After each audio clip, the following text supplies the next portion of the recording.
which I have now done. So welcome everyone to our weekly call.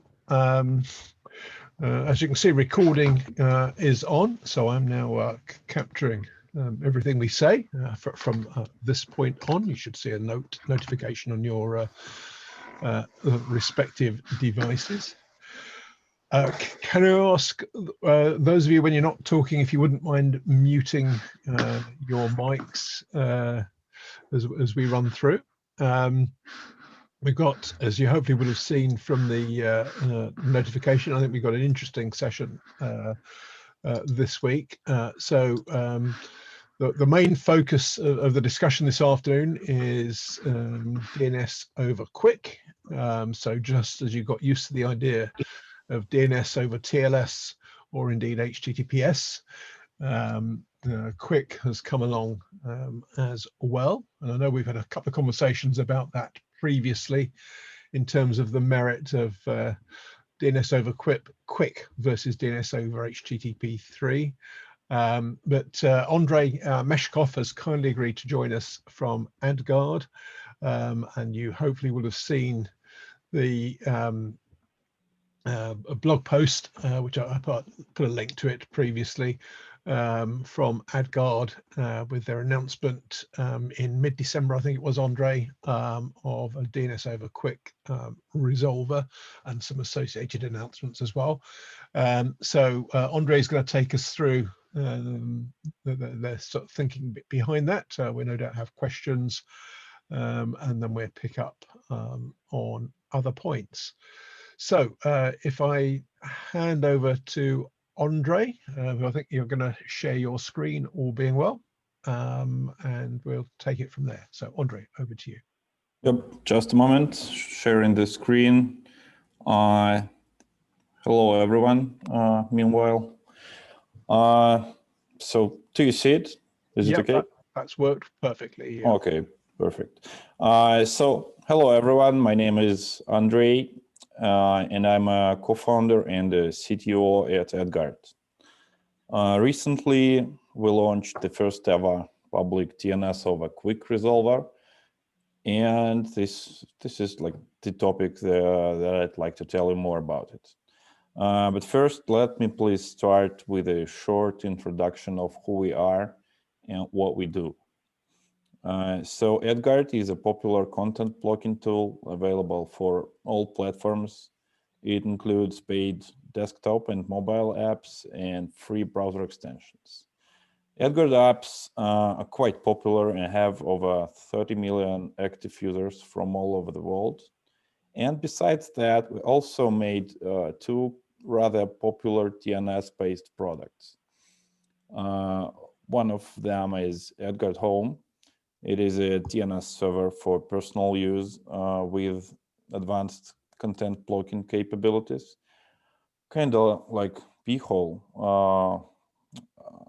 I think you know what it is. And the second one is AdGuard DNS, which is a public DNS resolver with, again, the focus on content blocking.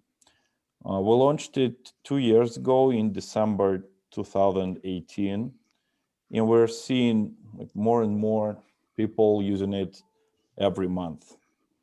From the very beginning, we tried to keep up with DNS encryption, and at first it was DNS crypt, later it was DOE and DNS over TLS, and finally, since like the last month, it is DNS over QUIC. A large part of AdGuard DNS users are on mobile devices, and this gives us an interesting perspective on DNS in general. So let's see the breakdown. So here's what AdGuard DNS is at this moment. So it's over 100,000 requests per second. And plain DNS is just about 46% of that. And the other part is all encrypted. as you can see, DNS over TLS is like the second. It is 37%, most likely due to Android users. So it's quite easy to set up a DNS over TLS server in Android settings. Well, and they often choose AdGuard DNS. DNS-over-QUIC is just 1% for now, but well, it's not bad since it was launched less than a month ago. And this is just an experiment, and we can just see how it works and if we're happy with it. But first, before talking about DNS-over-QUIC and why we implemented it, let's take a look at other DNS protocols, their pros and cons. First of all, the ordinary DNS protocol. It is the fastest of all, light on resources, and a resolver like ours can work well, okay on a single, not very expensive server. However, there's one fatal flaw. There is no encryption whatsoever, and that's why other protocols were invented. So next one is DNSCrypt. It was the first commonly used DNS encryption protocol. And frankly, sometimes I think that it would have been nice if it stayed that way. But well, performance-wise, it is almost as fast as the regular DNS, but unfortunately, it has a couple of important flaws. The most important one is that it uses a non-standard encryption, which, unlike TLS, was never properly audited. And second, well, a minor issue, I guess, is that DNSCrypt is easy to detect and distinguish from other traffic. DNS over TLS and HTTPS compared to plain DNS are quite slow. They might look fast enough in some testing environment, but in the real life, especially on mobile devices, their drawbacks become clear. For instance, a pretty slow and heavy TLS handshake that happens every time network changes. Or the fact that a single lost TCP packet delay all DNS queries. Besides that, they are heavier in terms of bandwidth. So from our experience, DOE and DNS over TLS bandwidth is like over twice heavier than regular DNS. Mostly this is due to the handshake process, as the server has to send the full certificates chain to the client. And well, session resumption was supposed to fix this, but we still observe that a considerable part of handshakes still requires sending the full chain, which is like heavy. Now let's talk about QUIC versus TCP plus TLS. QUIC is supposed to solve most of the issues specific to HTTPS and TLS. Namely, it speeds up the initial handshake.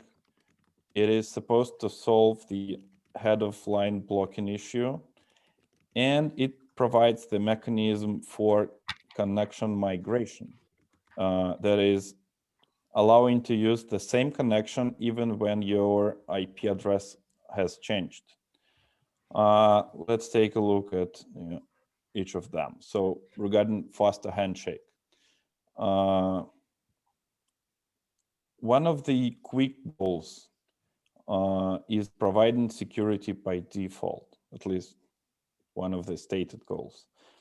And well, generally in a case of TCP plus TLS, encryption and authentication are handled by a higher level protocol, by TLS, and not by the transport protocol.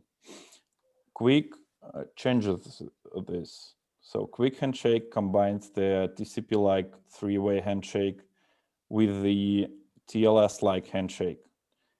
And the important advantage of this is that it makes the handshake process considerably faster. On the left side of the slide, you can see a regular handshake, TCP plus TLS plus HTTP. And on the right side, you can see the quick handshake, which is like twice shorter.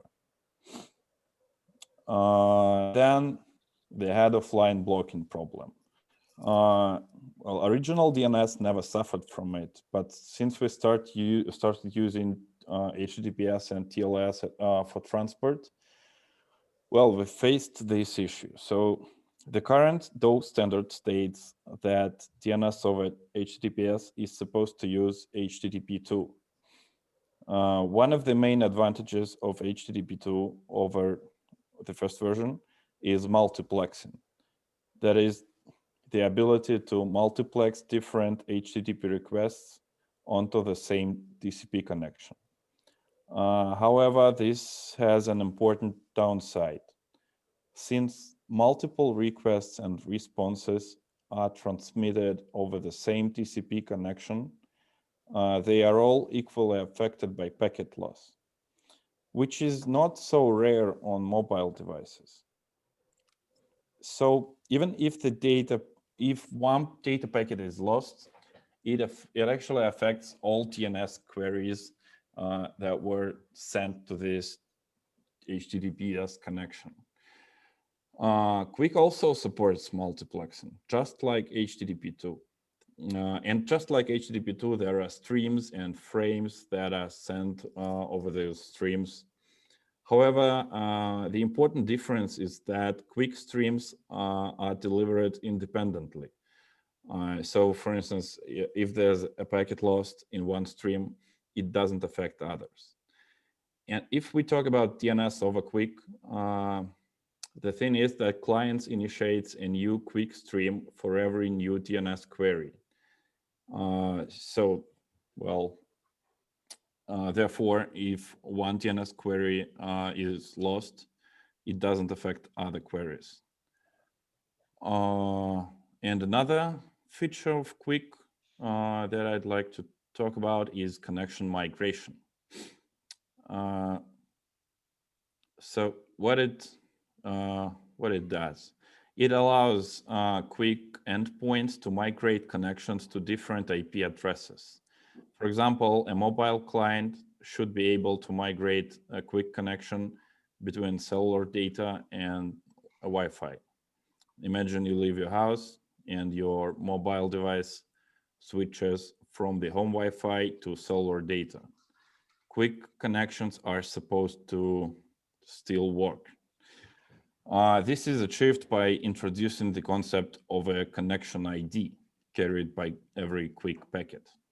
Endpoints then can use these IDs to track connections and ignore the IP addresses and ports. Well, however, unfortunately, our implementation doesn't support that. We would like to play with it and to test it, but well, later. So what implementations we developed at AdGuard? The first one is a fork of Core DNS. This is a popular pluggable DNS server written in Go. We use a Core DNS fork as a front end for AdGuard DNS, so it was logical to add QUIC support there. On this slide, you can see a sample Core DNS configuration that is enough to run your own DNS-over-QUIC server. As you can see, the only thing you need to supply is a pair of a valid TLS certificate and a private key. Then there's another tool that we maintain, also open source, which is called DNS proxy. It is a little bit simpler, but anyway, it also got DNS-over-QUIC support. This is a simple command line tool that allows to run a forwarding DNS server. You can use it to proxy DNS-over-QUIC to a regular DNS resolver. Therefore, with its help, you can easily run your own DNS-over-QUIC resolver like in minutes. And finally, AdGuard Home also got DNS-over-QUIC support. So if you, for instance, want to play with it, I guess AdGuard Home is the easiest way to run your own resolver and to see how it works. Then there are also DNS-over-QUIC client implementations that we developed. DNS proxy and AdGuard Home, they also can be DNS-over-QUIC clients. Then there's a C++ library that we use in our mobile apps called DNS-libs, which is also open source. And finally, there's a small but useful command line tool called DNS lookup that supports all popular DNS encryption protocols, including DNS-over-QUIC, DNS over HTTPS, DNS-crypt, whatever. All these server-side and client-side tools internally use one of these two QUIC implementations. For Go, it is a library called QUIC Go, which is nice and I can recommend it. And the only serious flaw is that it doesn't support connection migration. And for C++, we use ngTCP2, which is also a popular option for those who want to implement anything with QUIC in C++. Finally, there are some issues. My mom entered the fray. Okay, no problem. Finally, there are some issues with the current implementations. First of all, as I have told you, connection migration is not yet supported. And there are actually two reasons, not one. The first one, as I told you, is that it's not yet implemented in QUIC Go. However, even if it was implemented, it is not likely to work properly in our setup since we use ECMP load balancing. And it is not compatible with connection migration. Hopefully, in the future, this will change and there will be routers that are aware of QUIC and which can use connection ID instead of IP addresses to identify connections. But for now, this is not the case. And finally, this is second issue is that both QUIC and DNS-over-QUIC are still drafts. And even though they are not likely to change in the future, we should still consider this an experiment. And finally, some user feedback. So for now, I chose just one post from Reddit, but there are actually a lot of users pretty happy with DNS-over-QUIC, and they report that it's increased the speed for not speed, but I would say the internet becomes more snappy, they say. But we're yet to get the precise numbers. But from what we hear from our users, from all the feedback, we haven't received any complaint about QUIC being blocked, which is surprising. And second, it seems that people are quite happy with it compared to DNS over HTTPS. And most of the users say that it works faster.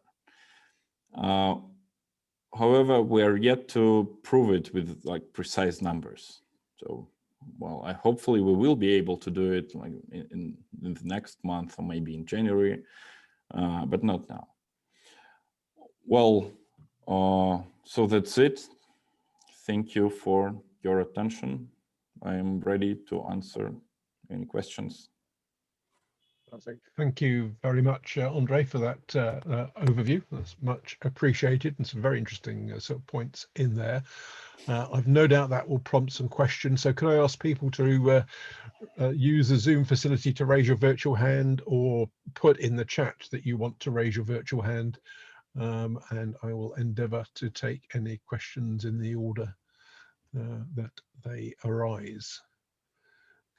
So give you an opportunity to think about that, and see Greg as first off the mark. So Greg, do you want to unmute and fire away?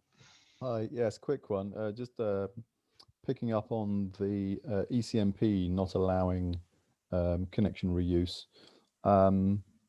Is this because you have per packet ECMP? Because per flow ECMP should still allow that? Or is there something more subtle going on that means that you can't use ECMP at all? Well, the point is that ECMP identifies connections using 4-tuple, IP address plus ports, and connection migration implies that it changed. So, for instance, the client changed the network, the IP address of the client changed, and the ECMP cannot guarantee that packets from the new IP address will be routed to the same server as they were. Does it make sense? I guess, yes, because the network will just see it as a completely different client. Yeah, that's the problem. Okay. Okay, thanks, Greg. And I should, by the way, have said, if anyone's in a location where you can't easily talk but has a question, then just put it in the chat and I'll pick those up in order as well, noting that Kurt has anticipated that. But Jim, I think you were next in the queue, so do you want to come off mute and ask your question? Thanks, Andrew. I've actually got a bunch of questions here, so maybe it's better I just do them all in one gulp. First one is, you said that your users are saying that they perceive the net to be faster when they're using DOQ. I wonder if that's actually measuring the browser latency rather than the actual overheads of the encrypted DNS transport. You know, if you're getting DNS payloads, sorry, HTML payloads coming back from a web page that contains all the DNS data, maybe that allows and eliminates the latency for the DNS lookups, and that's what the users are experiencing. The second question I have is, are you planning to share your operational experiences with the ITF? There's a DOQ draft set in the DPRI working group, and I think one of the things that we're talking about in the last meeting was the lack of information about operational insights. So if you've got some insights there, if you could bring them to the ITF, that would be great. And my third and final question is, have you any data on what clients and applications are actually making the DNS-over-QUIC lookups? Who's doing it and why? Could you please come up again with the last question? I didn't Sorry, hear. The last question was what applications and clients are doing these DOQ lookups and why? Thank you. Regarding the first question, we're yet to get the precise numbers and yet to take a better look into it. So it is quite easy to do some research in simple in the office or in server environment and run some benchmarks.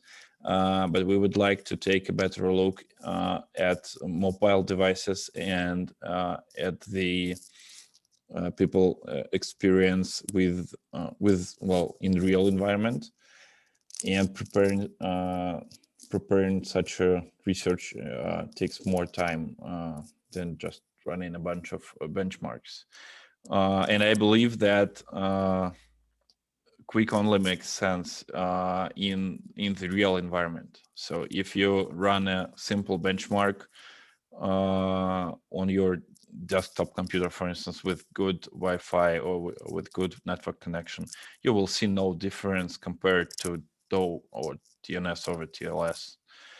Well, that's about the first question. So regarding the ETF, I was contacted by Christian and Sarah regarding it, and I will be happy to provide whatever insights which might be needed. So, well, I would be glad if I can help with the quick DNS-over-QUIC standard, with its development and with it going further on the IETF track.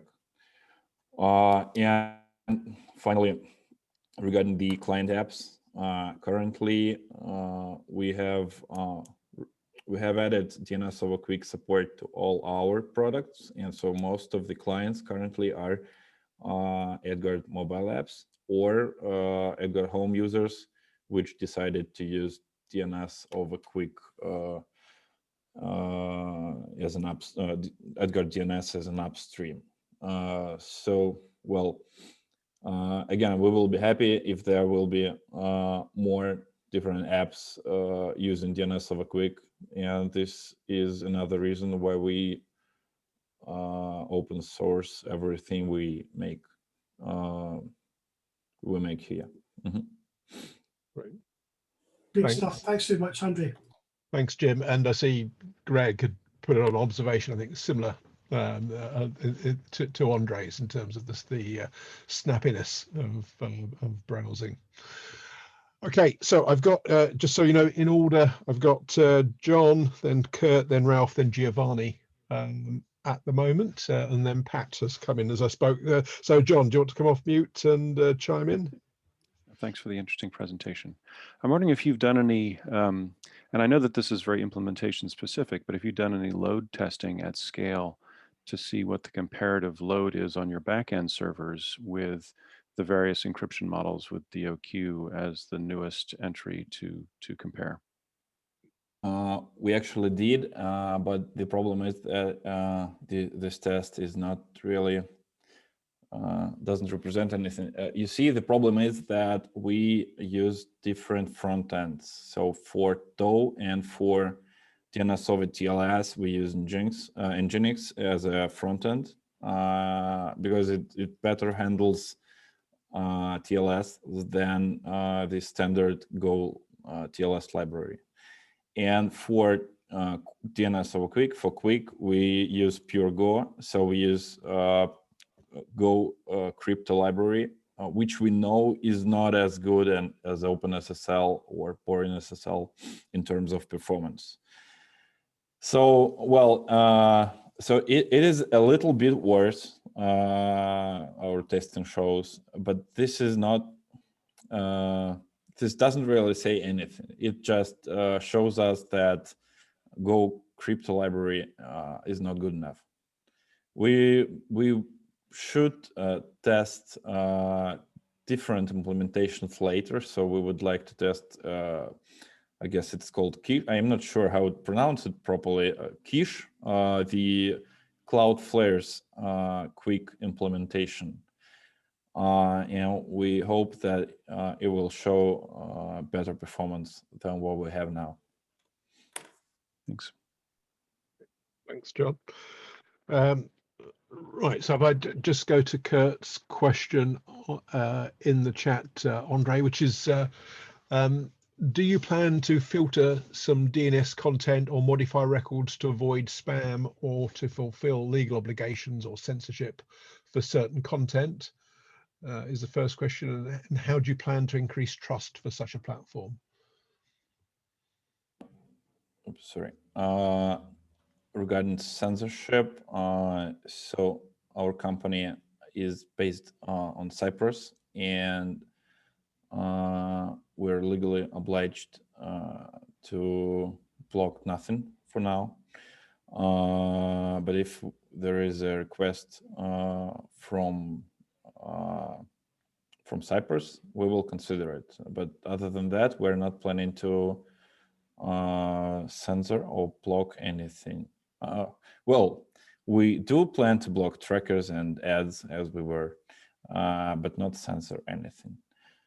And anyway, if we ever receive a request like that, we will of course publish it, and well, it should be transparent. Do you do any malicious content or sort of malware filtering at all, Andrey, on the result? We do, of course. Well, there are 3 different configuration that we provide to our users. One is about blocking trackers, blocking malicious websites. And the second one adds blocking adult websites on top of that. And the third one doesn't block anything at all. So it is supposed to be uncensored, unfiltered DNS. Well, so that's it, I guess. Okay. Thank you. Thanks for the question, Kurt. Next up, I had Ralph with his hand raised.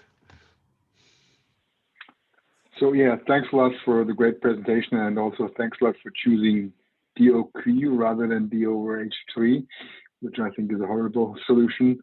The question I have is with regards to the libraries. I mean, you seem to have done some extensive work in getting this stuff kind of done, and there's not much out there. But my understanding is that your library is GPL3. Any chance of dual sourcing or changing the license there so that it can also be used in commercial products? Well, that's a good question, by the way. We may consider it. So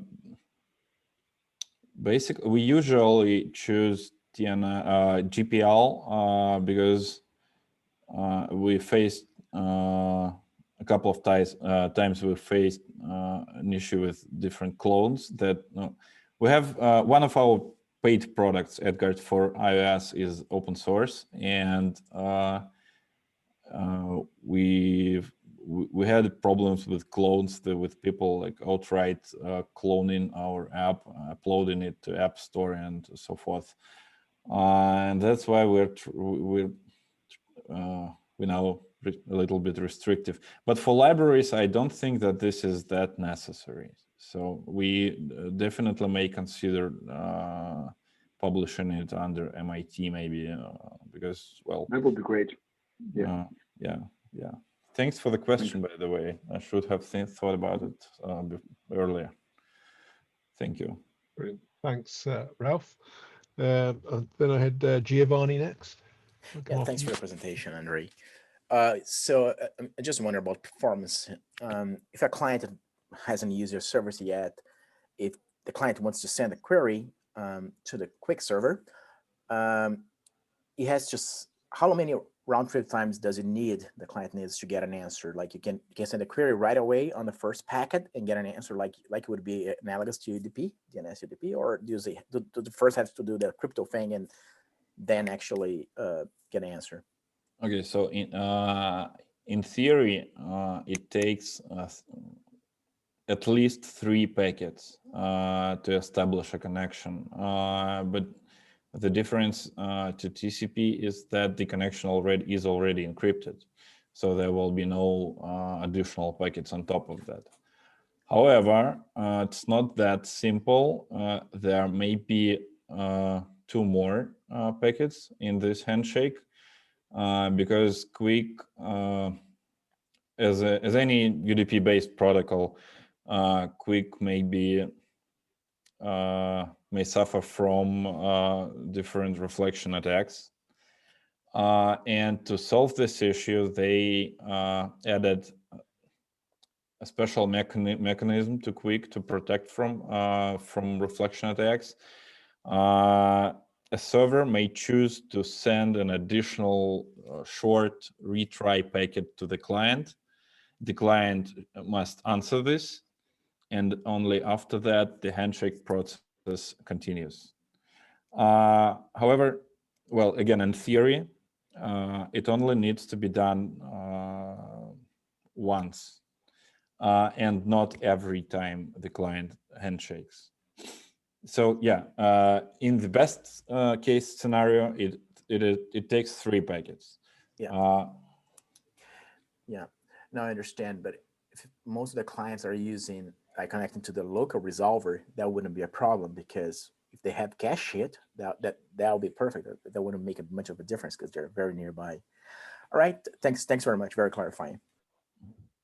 Thank you, Giovanni. I see Pat and Neil both raised questions in the chat. And Pat's raised one which funny enough, I was going to ask. So he's just noted some of the interest in oblivious DNS, particularly oblivious DO, which Pat has suggested is somewhat incompatible with DOQ. Have you got any thoughts on the impact of oblivious on DOQ, Andrey? I don't know if that's something you've even looked at or thought about as yet. Well, as far as I understand, oblivious DO, I guess we're talking about it, right? Is well, basically it is a proxy, and not well, with a little bit DNS flair on it. Of course, you could imagine a oblivious DNS-over-QUIC proxy, just like oblivious DNS. In fact, there's also an oblivious, anonymized DNS script thing that is pretty much the same as oblivious DO, but for DNS script. You can imagine the same thing for DNS-over-QUIC and well, it's my personal opinion, but I just don't see it becoming popular. I don't see anything. It is an interesting case, but I honestly don't believe that people will use it. Enough people will use it. Yeah. Unlike DNS-over-QUIC or DO, which will be popular. Yeah. Yeah, fair enough. Thank you. And then Neil was asked about abuse or denial of service attacks, which I think you touched on slightly earlier, in terms of any additional provision you've made for mitigation of attacks within the infrastructure. Yeah, the mitigation is basically baked into QUIC, so it doesn't 100% guarantee a protection, but well, it improves the situation a lot, and it is much easier for malicious actors to just continue abusing plain DNS instead of messing with QUIC. Yeah. Yeah, fair enough. Thank you. Right, I think I've run through all of the questions in the chat. So last chance for anyone to ask any other questions. Give me a minute to think.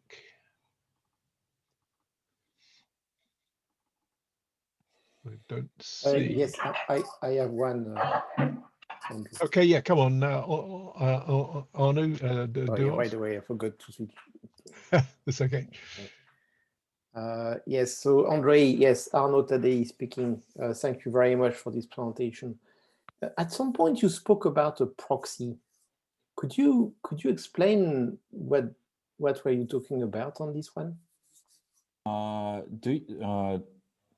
Do you mean DNS proxy tool that we provide, or do you mean the oblivious DNS thing that I just talked about?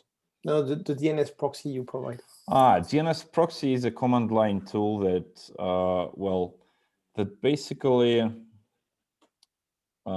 is a tool that this tool can listen to one type of DNS, for instance, listen to DNS-over-QUIC queries and forward it to an upstream of your choice. It could be a plain DNS resolver, it could be a DO resolver, whatever protocol you need.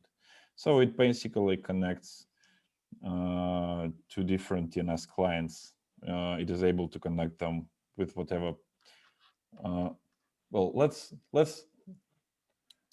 just like DNS mask, but that supports all kinds of DNS protocols on both ends. Okay.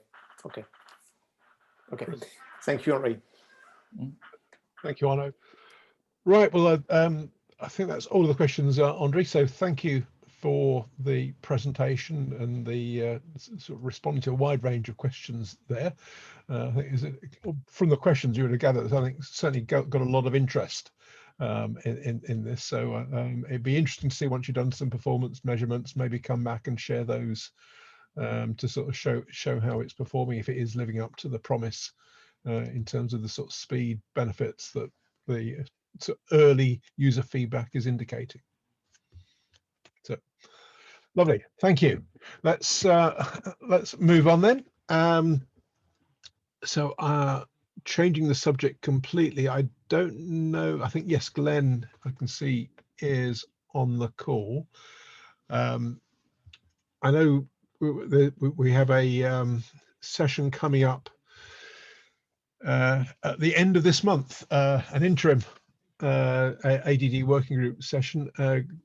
If Glenn is able to unmute, I don't know if there's anything you wanted to mention about that, Glenn, whilst people are on the call. Gee, hi everyone. Couple heads up. The chairs are planning to do a couple working group draft adoption calls between now and the interim. So look in your inbox for that later this week.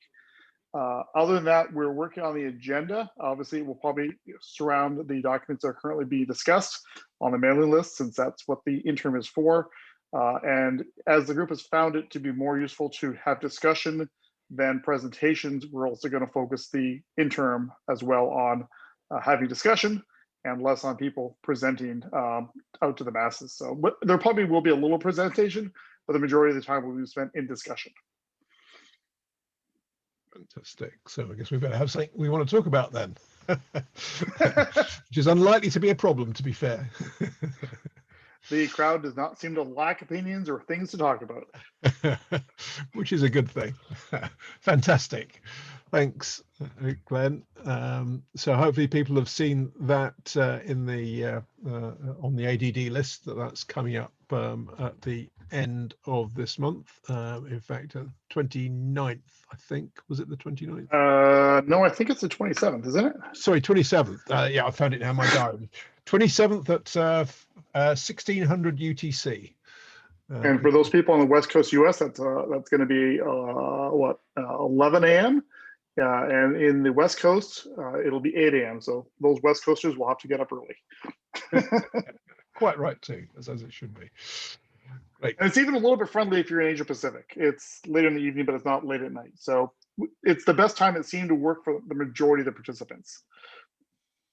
Yeah, let's see, Mark. Mark is agreeing with you about West Coast people always have to get up early. Quite right. Right, thanks, Glenn. So that's on the ADD list if you've not already picked up on that. So mark that in your diaries. More details to come on the list in due course. We're on any other business now, and I just wanted to also mention that the OARC 34 is coming up on the 4th and 5th of February, so in just under a month's time. You'll see I put a link in the sort of weekly news update email that a call for papers closes today. So if anyone was planning to put forward a paper and hadn't quite got around to doing it yet, the clock's ticking. You need to do that today if that's to be considered.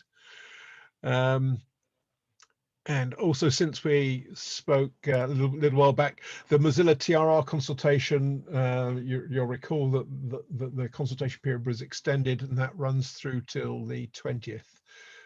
So you've got another week or so for that to respond to the Mozilla TRR consultation. And again, links to both of those are in the weekly sort of news highlights, and I'll include with the notes as well, although it'll be a bit late for the OARC one. So if you want to do the OARC, put forward an OARC paper, have a look in the weekly news sort of headlines email, and you got till, I presume it'd be midnight tonight to submit your thoughts on that.